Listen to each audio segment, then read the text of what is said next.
Bohemond was born in the shadow of iron and ambition. His father Robert Guiscard was a giant among men, a conqueror of lands and breaker of kings, and the child inherited the fire of the Normans. From the moment his first cry rang out, he was marked by destiny. His limbs grew tall, his frame like a tower, his eyes burning with the light of battle. He was not meant for quiet halls or the plough of earth, but for the sword, the shield, and the clash of men. In the lands of southern Italy he learned war as other children learned prayer. He watched knights ride with banners in the wind. He felt the clang of steel in the practice yard. He saw blood spilled and knew it was the price of power. When he mounted a horse he seemed borne upon the saddle, and when he raised a spear it became an extension of his will. His laughter was fierce, his anger terrible. His hunger was not for bread but for glory, for a place where his name would echo long after the dust of his bones was gone. He marched first with his father against Byzantium, and there he tasted the bitter fire of rivalry with emperors and princes. His sword bit into Greek ranks and his courage blazed, yet fortune shifted and he returned with scars and dreams unbroken. He had lost nothing but gained the knowledge that kingdoms could be broken and seized if only the hand was strong enough to strike. Years later, when the cry of the First Crusade rose across Christendom, Bohemond heard it like the call of fate. He did not come as a pilgrim seeking heaven, but as a warrior seeking a throne. He gathered his Norman knights, men who would ride with him through storm and flame, and they crossed the seas, their armor glinting like a forest of steel, their spirits high with hunger for land and battle. The journey was harsh, yet Bohemond rode as if born for it. His men followed him with unshaken loyalty, for his voice could rouse them when despair pressed upon their souls. His eyes burned like firebrands. When he spoke of glory they cheered, when he promised them cities they believed, when he promised them victory they followed, and thus they came to the walls of Antioch, a city like no other, vast, ancient and strong, with towers like the teeth of a dragon.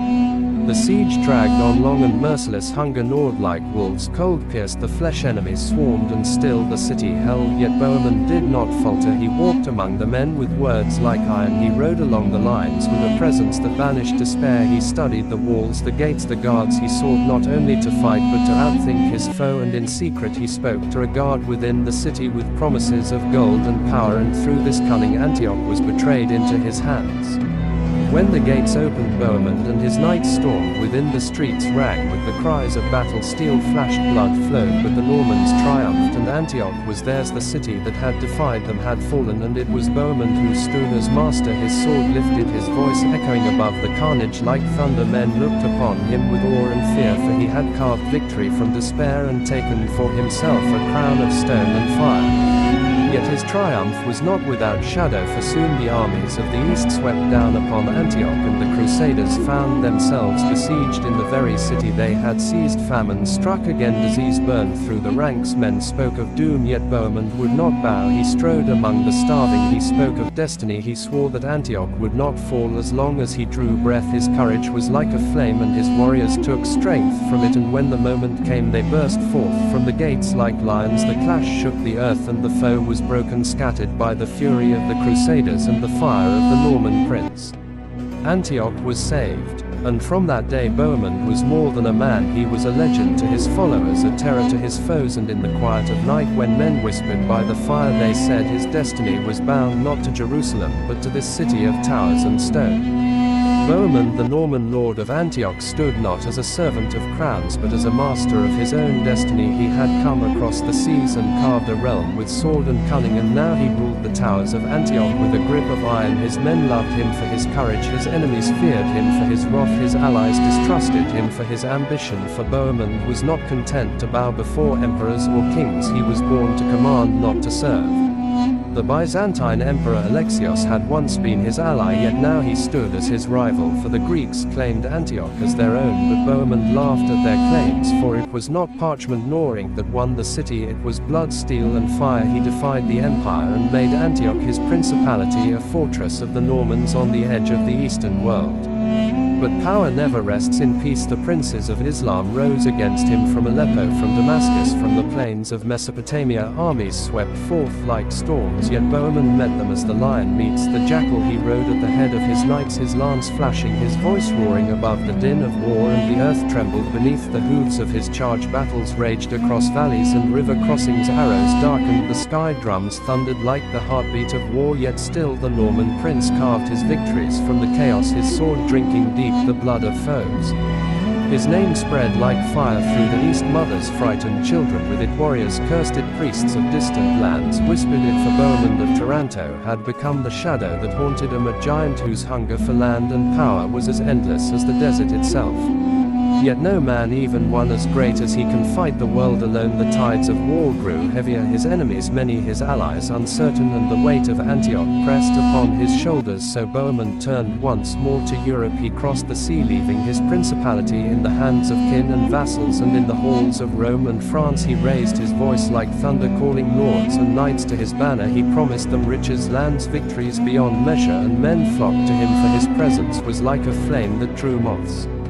With new hosts he returned to strike at the empire itself, daring to challenge the might of Byzantium on its own soil. He marched with banners high, with steel flashing in the sun, yet fortune turned against him, and the Greeks proved cunning and strong. His advance was checked, his armies thinned, and Bohemond found not triumph but treaty. In the end he bent to the moment, though never in spirit, and signed peace with the emperor. Yet in his heart he still dreamed of thrones and crowns.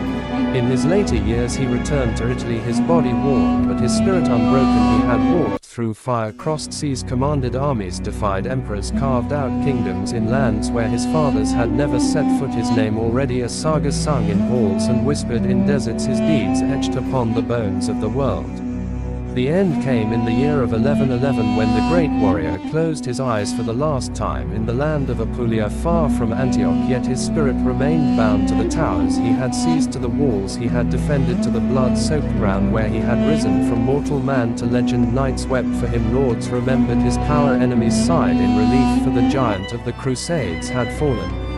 But though flesh perishes, the fire of memory does not. Bohemond of Taranto lived on in the tales of warriors and the fears of foes, in the chronicles of monks and the songs of minstrels. He was not saint nor pilgrim, but prince and conqueror, fierce, cunning and unyielding, a man who seized destiny with both hands and bent it to his will. And so the saga ends with the vision of Bohemond astride his horse upon the walls of Antioch, his sword raised against the horizon, his banner snapping in the wind, his voice crying out like thunder, a figure of iron and flame riding into legend, never to fade. For as long as men remember the clash of steel and the roar of war, they will remember Bohemond, Prince of Antioch, warrior of the Crusades, Lion of the Normans.